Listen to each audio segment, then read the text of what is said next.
Hey y'all, and welcome to Vlogtober Day 4.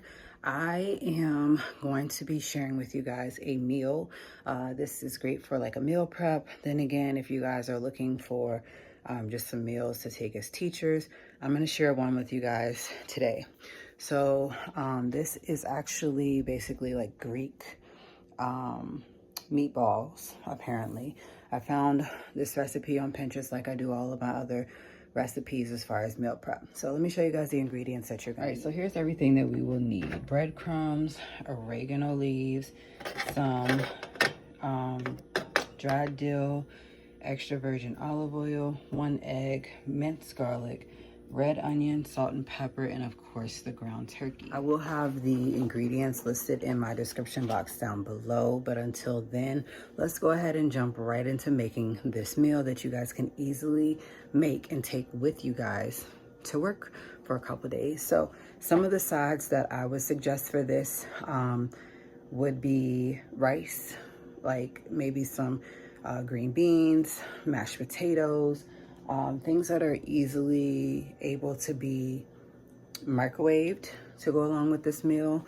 I also suggest, you know, just like making this on like a Sunday and then probably like being done with it by Wednesday. So it's great to have something as a meal prep up until Wednesday for 2-3 days, and then basically to have something else.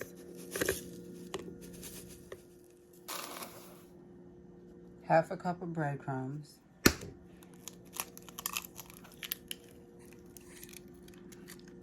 we're just adding in 1 egg along with everything else.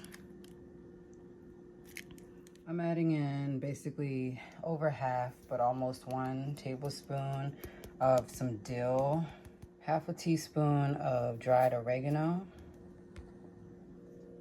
1 teaspoon of salt, half a teaspoon of black pepper. So you're supposed to add 2 cloves of garlic, but when you clove it, basically it really amounts to around 1 teaspoon. So I'm gonna add in not only 1, but I'm also gonna add in 1 more, and then I'm just gonna do like half of 1. So before we put in the ground turkey, the last thing we need to do is cut up 1/4 of this onion, and I will show you guys exactly how I did that, because you want to make them really, really small. So this is how thin I sliced both of these. Like I said, you only need 1/4. I'm slicing it like this, and then I'm gonna go in halfway again, and do it just really diced. All right, what I mean by cutting down to a fine tooth comb is this.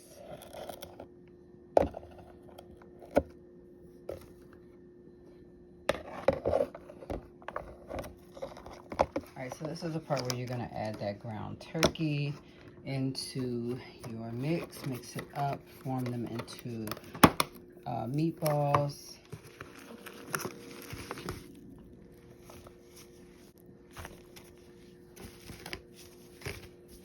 So literally just mix all of this up, and then we'll form it into those meatballs. And like I said, this is gonna go great with some green beans, mashed potatoes, or potatoes and onions. Like I said, something that you can heat up.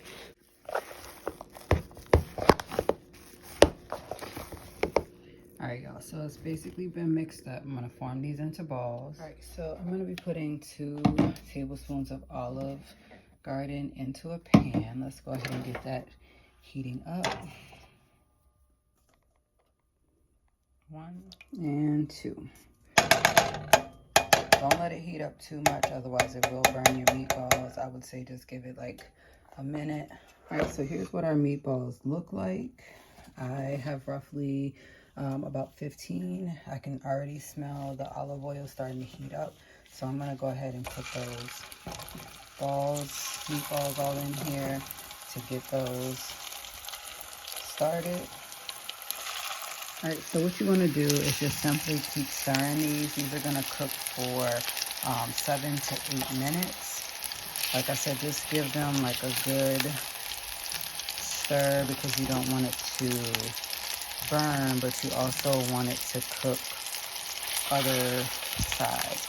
So you can easily use a spatula, or you can shake these to move around.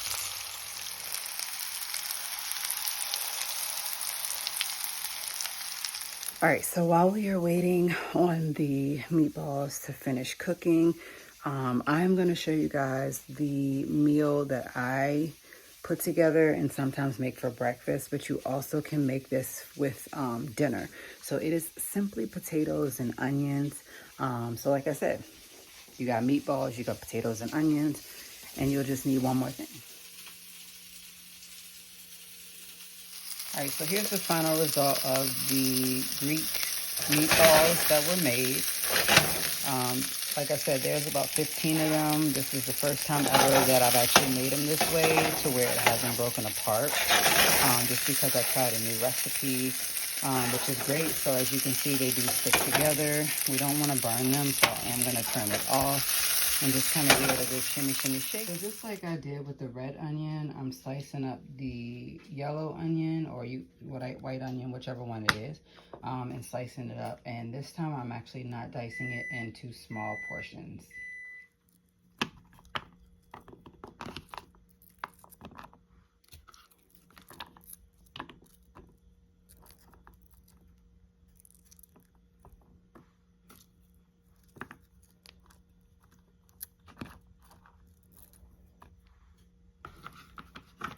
So no, you don't need a lot. You don't need to slice the whole onion. I did about half, and this is what's gonna mix up with those potatoes. Potatoes get sliced the same way. I'm literally just like doing little slits that are eventually gonna go in here with the onions. So I have a few to cut. All right, so here's the potatoes on top of the onions. What I'm gonna get ready to do is in that same pan, I always melt a stick of butter.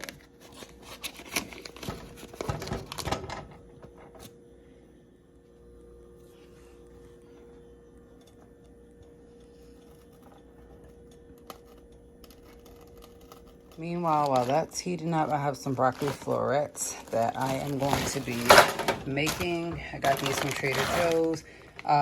You just bring 1 cup of water to a boil in a saucepan, add the florets, let them cook for 5 to 7 minutes, drain, and season to taste. All right, so I have half a cup of water that I am going to let come to a boil. Meanwhile, my stick of butter is just about done melting. Once it does fully melt, I'll add in those potatoes and onions.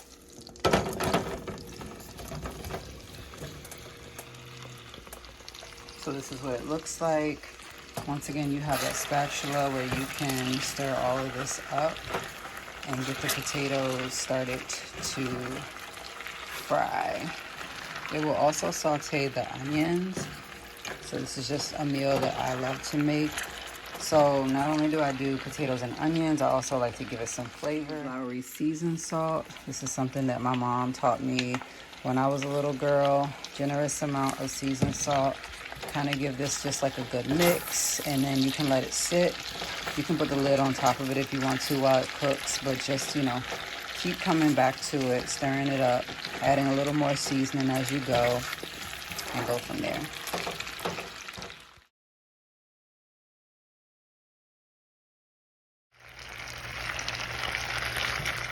I just sprinkled some more after turning them and letting them cook for about a minute or two. Like I said, I'm just moving things around.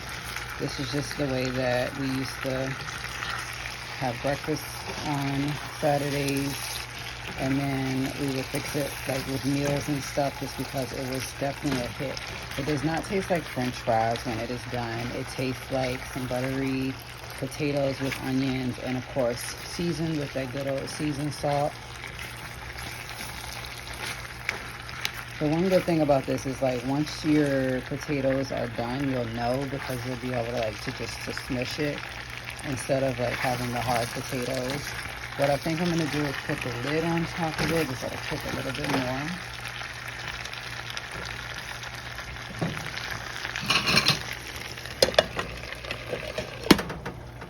The broccoli water is coming to a boil, but I definitely want to give it like another 3-4 minutes to boil, and then I'll add in those broccoli. All right, now that I see that the water is to a boil, I'm adding in those broccoli florets.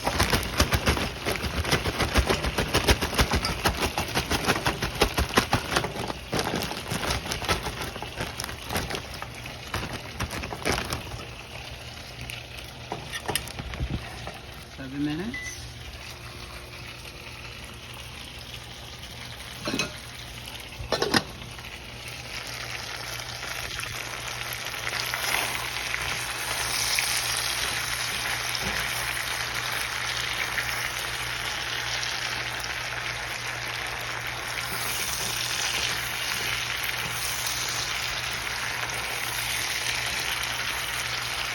I'll show y'all the ending result. So y'all will know that these are done when you can put your fork through them and it's very tender. Let's try it. Amazing. Soft, tender, well seasoned.